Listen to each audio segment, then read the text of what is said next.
Bonjour à tous, nous continuons aujourd'hui le chapitre 4 du Tanya. Nous avons vu dans le chapitre 3 la notion de l'âme divine et de ses différentes facultés. Et nous allons maintenant dans ce chapitre aborder les vêtements de cette âme divine.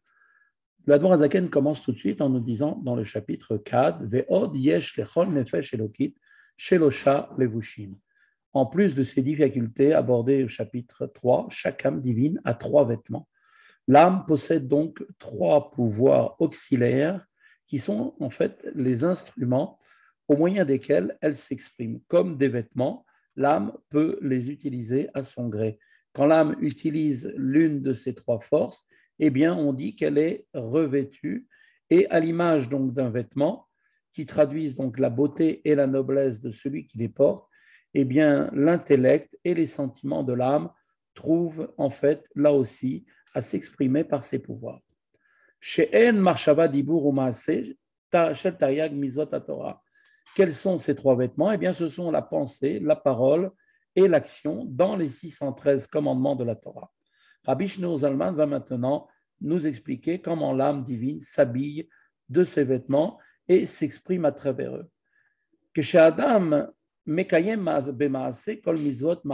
car lorsqu'un homme accomplit par l'action tous les commandements qui requièrent un acte physique, par exemple quand il met les tefilines ou porte des tzitzit, etc., ou bedibour, ou osek befirouche kol tarek mizvot Torah, et avec la parole, il doit s'employer à étudier l'explication de tous les 613 commandements et des lois qui les régissent. C'est-à-dire lorsque la parole est engagée dans l'étude de la Torah, qui est en fait l'exposé des commandements, par exemple, le traité talmudique de Brachot traite en fait essentiellement des commandements et des lois relatives aux bénédictions. Le traité de Shabbat va donc lui traiter des commandements et des lois relatives au Shabbat. Ou Bemarshava, ensuite, 3e vêtement, la pensée, ou Masig, Kol Ma'ashev Charlo, la Asig Bepardes à Torah, eh bien, avec la pensée, il comprend ce qu'il est capable de comprendre dans le Pardes, qui sont en fait les 4 niveaux d'interprétation de la Torah. Le mot Pardes, qui signifie littéralement un verger, est utilisé ici comme un acronyme des 4 mots que sont le Pshat, le Remez, le Drouche et le Sod, qui signifient respectivement le sens littéral pour le Pshat, l'allégorie pour le Remez, l'homélitique pour le Drouche et l'ésotérique pour le Sod. Les 4 niveaux donc d'interprétation des Écritures. Aré, à ce moment-là, quand il a donc utilisé l'un de ces 3 vêtements, Aré klalut tarig evare nafsho melubeshin betariag mizvot Torah. Alors, tous les 613 membres de son âme sont revêtus des 613 mitzvot de la Torah. Donc, de la même manière que le corps est composé de 248 membres et de 365 vaisseaux sanguins qui correspondent en fait aux 248 commandements positifs de la Torah et aux 365 préceptes négatifs, les 613 commandements en tout de la Torah, l'âme comprend effectivement 613 membres spirituels. Chaque membre correspond à un commandement particulier. Quand l'âme observe l'ensemble des 613 commandements au moyen de ces 3 vêtements que sont la pensée, la parole et l'action, alors tous les 613 membres de l'âme sont à ce moment-là revêtus des 613 commandements, chaque membre étant revêtu du commandement qui lui correspond. Il faut noter ici la répétition donc significative par Rabbi Shneur Zalman du mot tout, tous les commandements qui requièrent un acte en fait physique. L'explication de tous les 613 commandements, tout ce qu'il est capable de comprendre. Si un commandement particulier est omis, le membre correspondant de l'âme sera lui-même privé de ce vêtement. Ainsi, dans un sens plus général, par l'observance des commandements au moyen de la pensée, de la parole et de l'action, eh bien, l'âme tout entière se revêt des 613 commandements de la Torah. Rabbi Shneur Zalman va maintenant nous expliquer et préciser de quels vêtements la pensée, la parole ou l'action, chaque composante de l'âme se revêt en particulier. ובפרטיות בחינת חב"ד שבנפשו מלובשות בהשגת התורה שהוא משיג בפרדס. De façon plus détaillée, les Chabad de son âme, ses facultés, comme on avait vu, facultés intellectuelles, Chorma Binada Da'at, sont revêtues de sa compréhension de la Torah, qu'il comprend dans les 4 niveaux d'interprétation du Pardes, selon son aptitude intellectuelle et la racine de son âme en haut, comme il est dit, donc Yecholet Asagato, Veshorosh Nafsho Lemala. L'aptitude intellectuelle, eh bien, c'est la disposition générale d'un individu à comprendre. La racine de son âme, elle, détermine le domaine de la Torah pour lequel il a la meilleure aptitude. Par exemple, un homme dont l'âme se rattache au niveau du Pshat est particulièrement à même de comprendre le sens premier de la Torah. Une âme qui, elle, va se rattacher au Remez recherchera à atteindre le sens caché des mots, et ainsi de suite. Quand on comprend la Torah selon son aptitude intellectuelle, eh bien, les facultés de Chabad de l'âme sont revêtues du vêtement constitué par la pensée de la Torah. Ve'amidot, ensuite, les midot, viennent les midot. She'en yira ve'ava ve'anfem ve'toldoteen. Eh bien, ce sont donc les sentiments, les midot sont les sentiments de crainte et d'amour pour Dieu, avec leurs ramifications et leurs dérivés. Donc, toutes les autres sphirotes en descendant sont donc des dérivés essentiellement de chesed, bonté, et gvura, sévérité, qui sont donc tous ces commandements, ces midot, ces sentiments sont revêtus donc bekiyum mitzvot par l'accomplissement donc des commandements en acte, en parole ou bien évidemment en pensée, signifiant en fait l'étude de la Torah, qui elle-même la parole par l'étude de la Torah équivaut à tous les commandements réunis. L'affirmation donc de Admor HaZaken ici, selon laquelle en comprenant la Torah, l'intellect, qui est donc la faculté de l'âme, se revêt donc de la pensée, ne fait pas de difficulté. Il va sans dire que l'intellect ne peut comprendre la Torah que par le véhicule de la pensée. En revanche, ce qui vient d'être dit, à savoir que les sentiments sont revêtus de l'accomplissement des commandements en acte ou en parole, mérite là aussi effectivement une explication. En effet, quel lien peut-il exister entre, d'une part, l'amour et la crainte de Dieu, et d'autre part, l'action et la parole? Le cœur, comme on le sait, est le siège des sentiments. Comment ceux-ci se revêtent-ils alors des actes accomplis avec les mains, par exemple la mise des tefilines, ou par la parole, l'étude de la Torah, puisqu'on est ici dans le domaine des sentiments? Comment un sentiment peut-il en fait être accompli par un acte physique? Rabbi Shneur Zalman va donc expliquer que la plénitude de l'observance des commandements exige en fait un amour et une crainte de Dieu. Pour donner à cette observance la perfection générée par la vitalité et la profondeur des sentiments, il faut bien évidemment être complètement empreint d'amour et de crainte de Dieu au moment où l'on accomplit un commandement. Ki ahava shoresh kol ramach mitzvot aseh, umimena et nimshachot ubil balda en la en kiyum amiti. Car, comme nous le savons, l'amour est la racine de l'accomplissement des 248 commandements positifs. Il en découle ainsi qu'elles n'ont pas de vraie subsistance en son absence.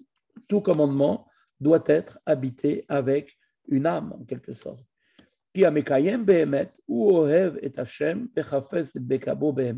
Puisque celui qui les accomplit avec vérité, eh bien, quel est-il cette personne? C'est celui qui aime le nom de Dieu et désire véritablement s'attacher à lui.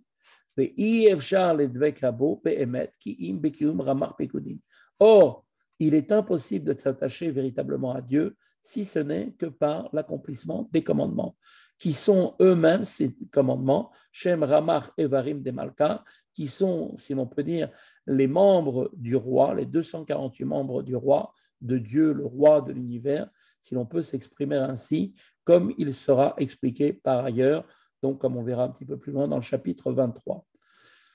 De même, en fait, donc, que chaque membre de l'être humain est un réceptacle pour une force particulière de son âme qui s'en revêt. Par exemple, l'œil est un réceptacle pour recevoir la faculté visuelle, l'oreille pour la faculté auditive. Ainsi, chaque commandement est un réceptacle, lui aussi, pour l'âme, l'aspect particulier de la volonté divine, qui est en fait ce que l'on appelle le Ratson Elion, la volonté suprême, qui elle-même, cette volonté suprême, s'en revêt Chaque commandement exprime donc en effet la volonté divine de voir un certain acte réalisé, ainsi que les détails de son exécution.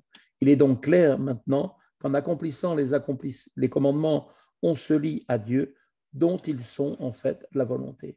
Ainsi, l'amour éprouvé pour Dieu se revêt ou s'exprime, si on peut dire, dans l'accomplissement des 248 commandements positifs. Il leur est, en fait, il est pour eux leur source et leur vitalité, ce qui conduit à les accomplir avec la totalité de son être, car celui qui aime Dieu et désire véritablement s'attacher à lui accomplit ses commandements comme un devoir envers un ami particulièrement cher, avec donc un sentiment, un sentiment zélé, si on peut dire, avec un plaisir et un zèle de tout son être. Vaïra, ensuite, le sentiment de crainte. La crainte, eh bien, elle, Ishoresh Leshasa Lotaase, elle est la racine de l'observance des 365 commandements négatifs qui ira l'imrod bemelech malcham lachim akadosh baruch, car celui qui craint Dieu, eh bien, craint de se rebeller contre le roi des rois, le Saint béni soit-il, en agissant de manière contraire à sa volonté. Aussi, cette personne va donc se garder de toutes choses qui sont interdites par Dieu. À ce niveau, le mot crainte est en fait ici interprété dans son sens simple, une crainte devant la sévérité de l'interdit divin. O ira apnimit miso, on peut éprouver aussi une crainte plus profonde, mise, mitbosheshet bigdolato limrod ene kevodo la sotara beine. Eh bien, en fait, il s'agit là d'une crainte beaucoup plus profonde qui se traduit par une honte, en ressentant une honte devant la grandeur de Dieu, et donc nous ne souhaitons plus défier du tout les yeux de sa gloire qui voit tout, bien sûr, et de faire ce qui est mal aux yeux de Dieu.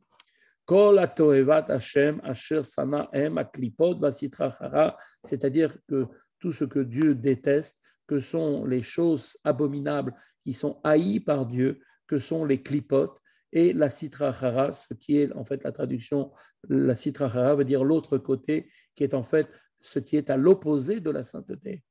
Donc l'homme aura ce sentiment de honte, et à ce moment-là, il ne fera pas, bien sûr, donc il n'accomplira pas tout ce qui est abominable aux yeux de Dieu. Asher yinikatam mehadam atarton vachizatam ou bo ou beshasam mizvot otaase, qui donc en fait ces clipotes, ces forces du mal, tirent leur vie de l'homme ici-bas en ce monde et ont une prise sur lui en sorte qu'ils reçoivent à travers lui leur vitalité par le fait que malheureusement cet homme va transgresser l'un des 365 commandements négatifs. En faisant ça, eh bien, l'homme donne en fait, il ouvre, si on peut dire, le robinet des bénédictions qu'il reçoit, qui sont absorbées directement par les forces du mal, puisque la Avera a fait en quelque sorte comme un trou en fait dans un tuyau. Quand un homme transgresse un commandement négatif que Dieu préserve, il donne et il pourvoit, si l'on peut dire, les clipotes d'une force et d'une vitalité supplémentaire. Parce que les clipotes et la sitra achara ont le rôle de dissimuler la divinité et la sainteté, elles sont, bien sûr, comme on l'a dit, arborées par Dieu. Le juif qui se garde de transgresser les commandements, va éprouver donc ce juif un sentiment de honte à l'idée de pouvoir commettre une transgression et de donner ainsi vie aux forces des clipotes. Ainsi, la crainte de Dieu se revêt-elle c'est-à-dire elle s'exprime dans l'observance du commandement négatif qu'elle inspire, qui est le refus de la faute. On voit maintenant avec clarté comment l'amour et la crainte de Dieu se rattachent effectivement, concrètement, à l'accomplissement des commandements et comment les midotes, les sentiments sont bien la source et la vitalité de l'observance des commandements en actes et en paroles. Rabbi Shlomo Zalman avait donc expliqué jusqu'ici que l'âme divine a 3 vêtements, comme on l'a vu, la pensée, la parole et l'action, qui relèvent tous, bien sûr, de la Torah et des commandements. Il va maintenant établir pour nous que contrairement à des vêtements physiques qui ont bien évidemment moins d'importance que la personne qui elle-même s'habille de ces vêtements, eh bien là, les vêtements de l'âme sont beaucoup plus élevés que l'âme elle-même qui les porte. En pensant et en prononçant des mots de Torah, en accomplissant les commandements, eh bien l'âme s'élève à un niveau supérieur. En effet, la Torah et les commandements ne faisant qu'un avec Dieu, celui qui se revêt de ses vêtements, pensée, parole, action de Torah, eh bien s'unit également avec Dieu dans les termes que maintenant va nous dire Rabbi Shlomo Zalman. והנה שלושה לבושים אלו מתורה ומצוותיה אף שנקראים לבושים לנפש רוח ונשמה. Or, bien que ces vêtements, nous dit l'Admor HaZaken, sont trois vêtements de la Torah et de ses commandements, et ne soient qualifiés que de vêtements pour les nefesh, ruach et neshama, im kol ze gava vegodla malatam le enkes, néanmoins leur niveau, le niveau des vêtements de la Torah et de ses commandements est en fait infiniment plus élevé et plus grand que celui même des nefesh, ruach et neshama à l'infini. Car comme il est écrit dans le Zohar nous dit la Torah et Akadosh Baruch Hu, le Saint béni, soit-il, ne font qu'un. Quel est le sens? Pirouche de Raïta et Chormato veretzono shel Akadosh Baruch Hu ve'Akadosh Baruch Hu bervodo be'asmo kulachad.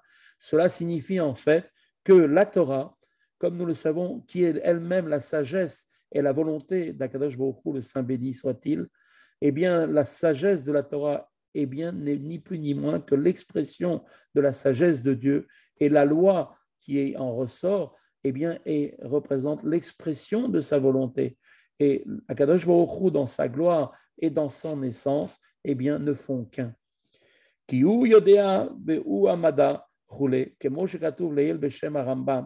il est, comme nous l'avons vu dans le premier chapitre, il est, lui, Dieu, dans le deuxième chapitre, il est le connaissant et il est la connaissance, etc., comme nous l'avons écrit donc au nom de Maïmonide. La Torah, qui est en fait la sagesse de Dieu, ne fait donc qu'un avec Dieu lui-même. Quand un juif maintenant la comprend et va s'unir à elle, ainsi il s'unit à Dieu lui-même. On peut donc conclure que les vêtements de la pensée, de la parole, qui est donc de l'étude de la Torah et de l'action, l'observance des commandements, sont unis avec Dieu lui-même et donc, par définition, plus élevés que l'âme elle-même. Toutefois, une question maintenant se pose pour nous à présent. Comment peut-on dire que comprendre la Torah reviendrait à comprendre la sagesse ou la volonté de Dieu, alors que la sagesse de Dieu, comment Dieu lui-même transcende l'intellect humain, est quelque chose d'impossible. Comment est-il possible de dire que nous pouvons à ce moment-là comprendre la sagesse de Dieu?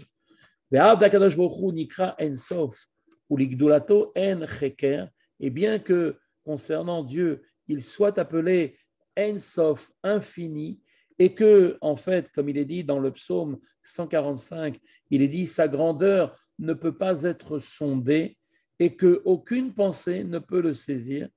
Il en va de même de sa sagesse et de sa volonté. Elles sont elles aussi, par définition, infinies et insaisissables. Donc, comment peut-on dire que nous sommes capables de les comprendre en accomplissant les commandements? Comme il est dit, d'ailleurs, comme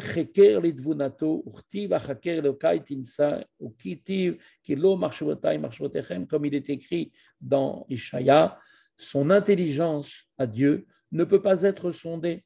Et aussi, il est marqué aussi dans Job, peux-tu trouver et comprendre Dieu en cherchant? Et il est écrit aussi toujours dans Ishaïa, car mes pensées ne sont pas vos pensées. Donc la pensée humaine n'est donc pas à même, normalement, de saisir la pensée divine. Donc comment est-il dès lors possible de dire que celui qui comprend la Torah est capable de saisir la sagesse divine?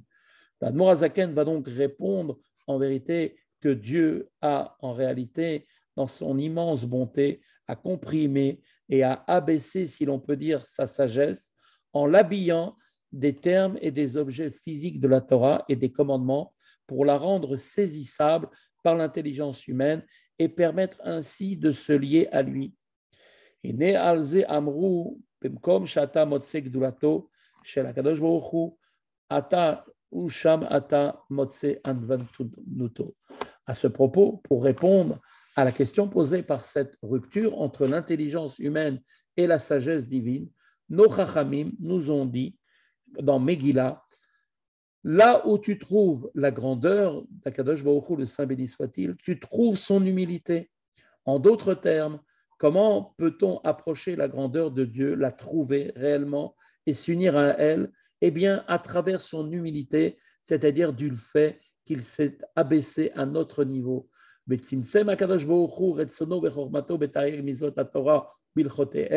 Et Dieu, si l'on peut dire, a comprimé sa volonté et sa sagesse dans les 613 commandements de la Torah et de leurs lois. Comme il a donc été déjà expliqué, les commandements représentent la volonté divine, la loi, quant à elle, est l'expression de sa sagesse et de sa volonté. Les principes qui sous-tendent la loi sont en fait sa sagesse et la loi tranchée, sa volonté. Donc sa volonté est que la loi soit tranchée ainsi. Et donc nous retrouvons aussi que Dieu a comprimé sa volonté, sa sagesse dans la combinaison des lettres des écritures que sont la Torah, les prophètes et les Hagiovrav, qui fait en fait le tout, qui fait en fait ce qu'on appelle la Torah Nevi'im Ktuvim, Tanakh, et les lettres et les mots de l'écriture véhiculent, comme nous le savons, la volonté et la sagesse de Dieu. Même celui qui ignore leur signification, eh bien, en prononçant ces textes, accomplit le principe d'étudier la Torah simplement en récitant les versets de ces textes. Et la volonté et la sagesse divine sont également comprises dans les explications de ces versets qui se trouvent dans les Haggadot et les Midrashim de nos sages de mémoire bénie. Birde shekol haneshama ruach nefesh shebegouf Adam tochal asigam bedahatan. Dieu, comme nous l'avons dit, a comprimé sa volonté dans la Torah et dans les commentaires des sages, et donc sa volonté est donc comprimée et sa sagesse pour que chaque neshama, ou même les niveaux d'âme inférieurs que sont ruach et nefesh, puissent dans le corps de l'âme, puissent saisir cette sagesse et cette volonté de Dieu avec son intellect. Ou les kaiman, kolma shevchar les kayem, mehem, bemaase dibur marshava, et que l'âme soit à même d'accomplir à partir d'elle, de la Torah et des mitzvot qui sont sa volonté et sa sagesse, tout ce qui est possible en action, parole et pensée. Varié des titlabesh bechol eser bechinotea shlosha levushim elu, et ainsi donc elle se revêtit, donc va pouvoir se revêtir avec ses 10 facultés de ces 3 vêtements, la pensée, la parole et l'action, qui relèvent tous de la Torah et des mitzvot. Belachen nimshela a Torah les mahim. Ma mahim yordim mimakom gavua les makom namo. Et c'est pourquoi nous continuons le Admor Zaken en nous disant que la Torah a été comparée à l'eau, comme il est marqué dans Baba Kama. Il est rapporté là-bas, car de même que l'eau descend d'un lieu élevé vers un lieu plus bas, car à Torah yarda mimakom kuvoda, à l'image de l'eau, et bien ainsi la Torah est descendue du lieu de sa gloire, c'est-à-dire du niveau spirituel le plus élevé qui est sa source, qui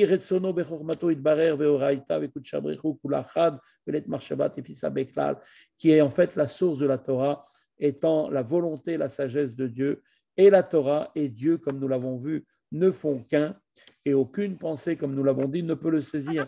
À ce niveau, eh bien, la Torah est inaccessible à l'être humain, comme l'est Dieu lui-même. Au Misham, et Dieu, dans son immense bonté, a fait, si on peut dire, voyager sa Torah. Et donc, elle a voyagé sa Torah à travers une descente, à travers la dissimulation des niveaux, de niveau après niveau, dans l'enchaînement descendant des mondes, c'est-à-dire dans l'ordre de la chaîne des mondes spirituels qui sont liés l'un à l'autre, décrite un petit peu plus en détail au chapitre 2. La Torah donc descendit à travers tous ces niveaux. Et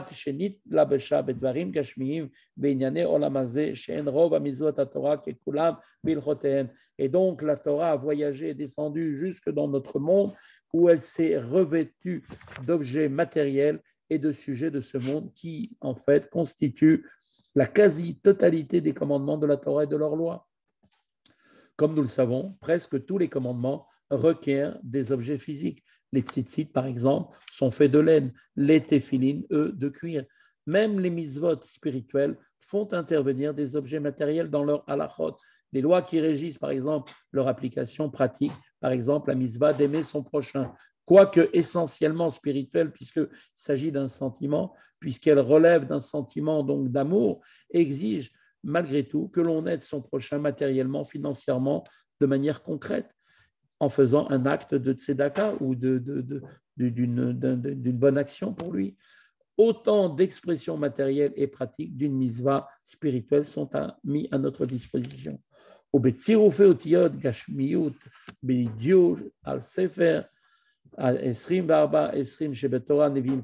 Ainsi que des combinaisons de lettres physiques écrites avec de l'encre dans un livre, à savoir les 24 livres correspondant à toute la Torah entière, que l'on appelle les Écritures, la Torah, les Nevi'im, les prophètes, et les Hagiographes, que sont les Ktuvim.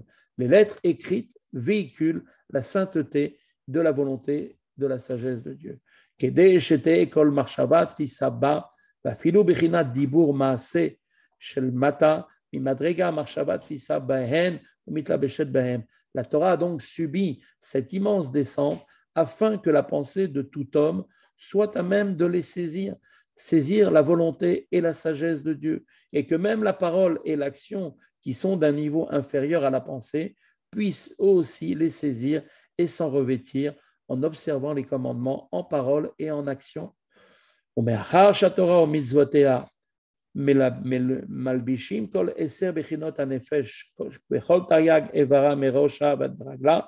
Et donc maintenant, nous dit l'Admorazaken, et dès lors que la Torah et ses commandements revêtent donc toutes les 10 facultés de l'âme et tous ses 613 membres de sa tête à son pied, c'est-à-dire de son niveau, le plus haut niveau qui est sa tête, à son niveau le plus bas qui est son pied, eh bien,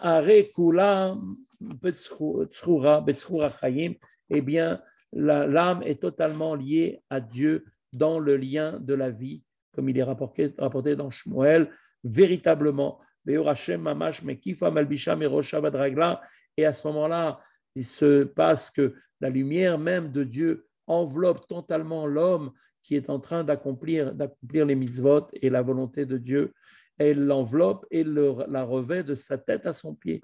Que Moshe Katouf, comme il est rapporté, ainsi qu'il est dit dans les Teilim, il est dit Tsuri va'echesabo urtiv katsina eratzantitarenu. Dieu, comme il est dit là-bas dans Teilim, est mon rocher dans lequel je me réfugie. Seul ce qui entoure une personne peut la protéger. Et comme un bouclier, tu l'entoures de ta volonté, comme il est rapporté aussi dans le Teilim, donc 5e Teilim. Sheur etzono vechormato itbarer amelubashim batorato ou mitzvotea, c'est-à-dire qu'en fait, sa volonté et sa sagesse divine sont revêtues de la Torah et de ses commandements. Ainsi, bien que la sagesse et la volonté de Dieu dépassent totalement l'entendement humain, eh bien, elles sont descendues dans un amour que Dieu nous donne et sont revêtues d'objets physiques pour qu'à travers elles, eh bien, à travers ces objets, soit possible l'union avec Dieu. La reine Amrou, c'est la raison maintenant pour laquelle nos Chachamim ont dit dans les Perkei Avot, Yafé sha'achat b'tshuva b'ma'asim tovim ba'olam hazeh mikol chaye olam haba. Nos Chachamim nous ont dit qu'une heure de repentir et de bonnes actions dans ce monde valent plus que toute la vie du monde futur. Ki olam haba ou sheneni miziv hashchina shehu ta'anug hasaga.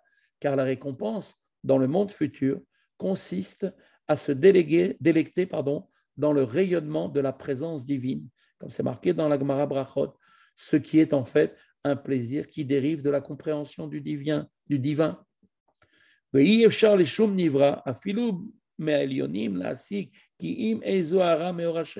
Et comme on le sait, aucune créature, même un être spirituel des mondes, des royaumes supérieurs, tel un ange ou une âme, ne peut saisir plus qu'une lueur, une simple lueur de la lumière de Dieu.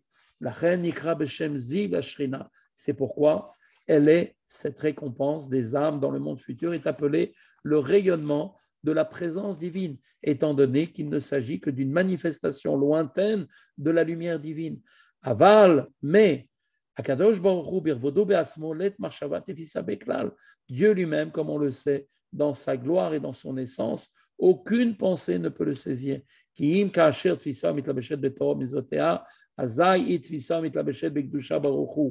Dieu a donné, dans son immense bonté, à l'âme qui se trouve dans ce juif, qui est venu ici-bas dans ce monde, la possibilité de le saisir Dieu lui-même, donc par la Torah et ses commandements, et de s'en revêtir.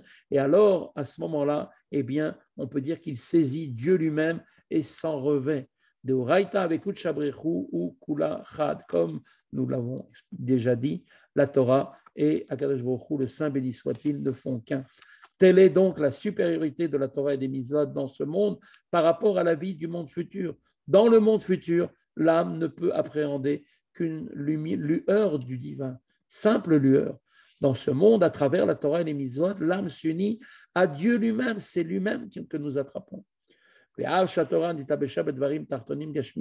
En effet, bien que la Torah se soit revêtue de choses matérielles inférieures et que celui qui l'étudie, cette Torah, perçoive seulement ces choses physiques et non l'essence de la volonté et de la sagesse de Dieu qui s'y trouve, néanmoins, cela pourrait être comparé à celui qui étreint le roi, qui l'enlace. Ben bemachaveko sheu levush levush achar levush, ben sheu levush kama levushim. Et donc, il étreint, il enlace véritablement le roi et il n'y a pas de différence quant à son niveau de proximité, d'attachement au roi. Si cette personne va étreindre le roi alors qu'il est vêtu d'un seul vêtement ou si le roi est revêtu de plusieurs vêtements. Dès lors que le corps du roi est dans ses vêtements. Donc, de lors de tout ceci pour nous dire que de même que lorsque l'on étreint la sagesse divine en étudiant la Torah, le fait que celle-ci soit revêtue de vêtements matériels ne porte absolument pas à conséquence. Une autre idée peut être aussi déduite de cette analogie dans l'étude de la Torah. On est également nous-mêmes aussi étreints, enveloppés et entourés par la sagesse de Dieu contenue dans la Torah. Cette idée sera d'ailleurs développée au chapitre 5 dans les mots donc on va le revoir maintenant dans les mots de Admor HaZaken. Et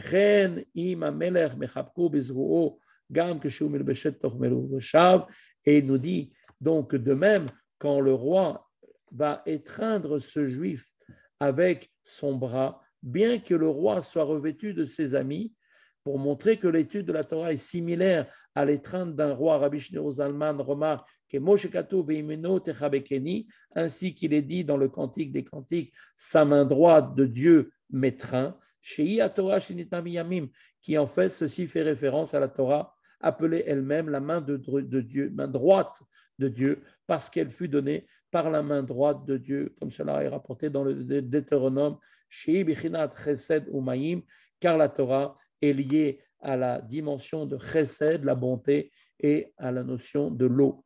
La Kabbale explique que la main droite symbolise à la fois le niveau de chesed, la bonté, et de l'eau. Comme il a été expliqué, la Torah est comparée à l'eau, et la main gauche, le niveau de gvura, sévérité, et le feu, l'expression du verset, la main droite de Dieu m'étreint, comme il est dit dans Shir HaShirim, signifie que la Torah, qui est la volonté et la sagesse de Dieu, étreint et enveloppe l'âme de celui qui l'étudie.